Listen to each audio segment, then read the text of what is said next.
What up, dudes? So I just finished a really great podcast episode. I hadn't thought of what I was going to do for this overnight oats video. I wasn't planning on doing it today.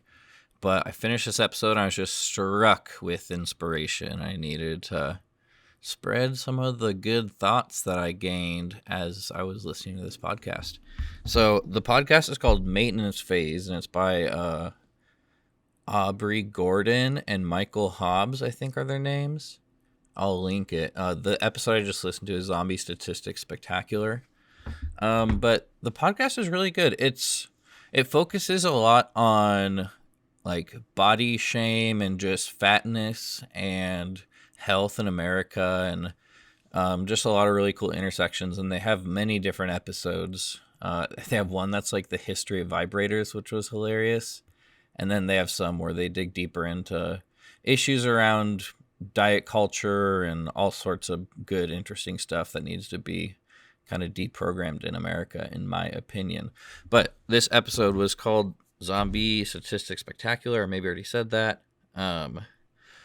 But it was just really awesome, and it was talking about the way that various researchers and scientists pushing certain messages, especially ones that are anti-fat and in the long run not the best for public health, but just that come from the innate like way that we hate our bodies in America, and the way that there is just blaming obesity for a lot of other public health crises going on.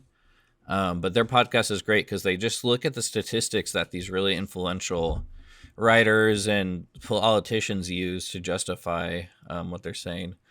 But anyway, check out this episode. They talked about a broad assortment of interesting things, and there's so many I don't know what to focus in on. But ever since I've been listening to this podcast, maybe 3 or 4 months, it just really debunks a lot of things that are deeply ingrained in society, and the way that everyone feels like guilty for eating food, and the way that everyone thinks fat people is like a death sentence, and the only thing that they need to change is to not be fat, which is complete bullshit, and it makes things worse that people have this viewpoint. But I really like listening to their podcast because as a obese person myself, it's just good to actually hear someone talking about using real statistics and real science, talking about bodies and realizing how much our weird relationship with food and bodies in America is really hurting us personally and as a society.